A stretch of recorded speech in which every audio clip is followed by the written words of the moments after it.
الحمدللہ رب العالمین والعاقبۃ للمتقین الصلاۃ والسلام علیک یا رسول اللہ۔ درس حدیث آپ سماعت فرما رہے ہیں۔ روایت ہے حضرت ابی سعید خدری رضی اللہ تعالی عنہ سے، آپ فرماتے ہیں کہ نبی صلی اللہ علیہ وسلم بقرہ عید یا عید الفطر میں عیدگاہ تشریف لے گئے۔ عورتوں کی جماعت پر گزرے تو فرمایا کہ اے بیویوں، خوب خیرات کرو، کیونکہ مجھے دکھایا گیا ہے کہ تم زیادہ دوزخ والی ہو۔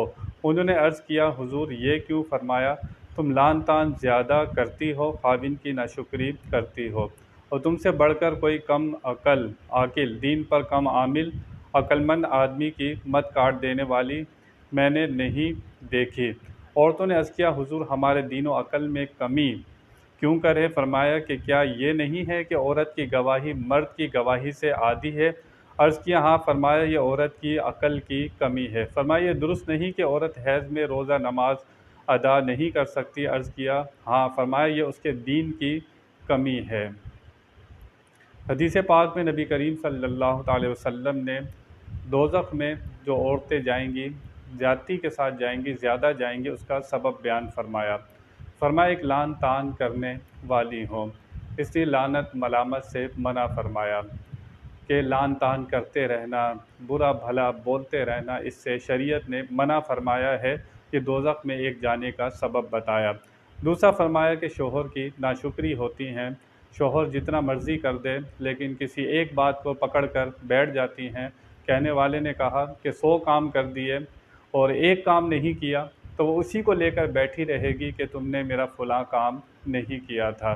حضور نے فرمایا کہ عورتوں کو کثرت کے ساتھ صدقہ دیا کرو، کیونکہ تم زیادہ دوزخ میں جانے والی ہو۔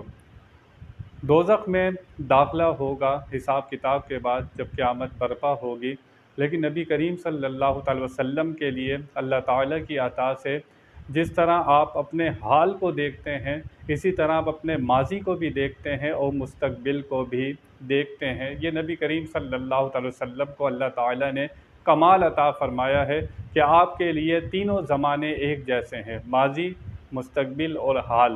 ہم بھی جب خواب میں ہوتے ہیں تو اپنے ماضی کو بھی دیکھ لیتے ہیں، وہ بعض سے اپنے مستقبل کو بھی دیکھ رہے ہیں، تو جب ہم میں یہ اللہ تعالیٰ نے طاقت رکھی ہے تو اپنے حبیب میں کتنی طاقت رکھی ہوگی۔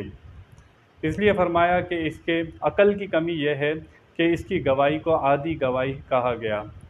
اگر 2 عورتیں ہوں گی تو ایک مرد کی گواہی کے برابر ہوں گی، عورت کی گواہی کو آدھا رکھا گیا۔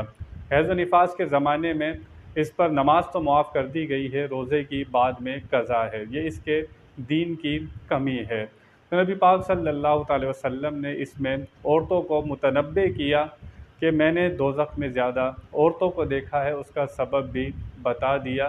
تو جس میں بھی یہ کمی ہو، برائی ہو، اسے دیکھنا چاہیے کہ کیا میں اس حدیث کے زمرے میں تو نہیں آ رہی کہ میں لان تان تو زیادہ نہیں کرتی۔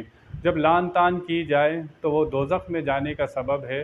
وہ لوگ جو صحابہ کرام پر لان تان کرتے ہیں، اور کن صحابہ کرام پر؟ حضرت ابو بکر صدیق پر، حضرت عمر فاروق پر اور حضرت عثمان غنی پر، جو تبرہ کرتے ہیں، لان تان کرتے ہیں، تو یہ لان تان کرنا یہ دوزخ میں جانے کا سبب ہے۔ تو یہ ایسی بیماری ہے، اور ان ہستیوں کے لیے لان تان کرنا جن کے لیے، جن کی شان حدیث مبارکہ میں موجود ہے اور قرآن پاک میں بھی موجود ہے۔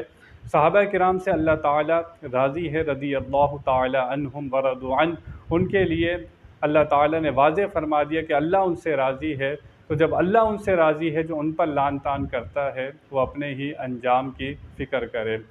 نبی کریم صلی اللہ علیہ وسلم کے ساتھ حضرت ابو بکر صدیق بھی آرام فرما رہے ہیں، حضرت عمر فاروق بھی آرام فرما رہے ہیں۔ حضرت عثمان غنی کے لیے حضور نے کتنی مرتبہ آپ نے جنت کی ان کو بشارت دی، یہاں تک فرمایا کہ اے عثمان اگر تو کوئی عمل نہ بھی کرے تو تیری جنت کا ضامن میں ہوں۔ تو جو صحابہ کرام پر لان تان کرتے ہیں وہ اس حدیث سے سیکھیں کہ نبی پاک نے فرمایا لان تان کرنا یہ دوزخ میں جانے کا سبب ہے۔ اللہ تعالی ہمیں سمجھ عطا فرمائے اور ہمیں دین متین کی سمجھ عطا فرمائے۔ وآخر دعوانا ان الحمد للہ رب العالمین۔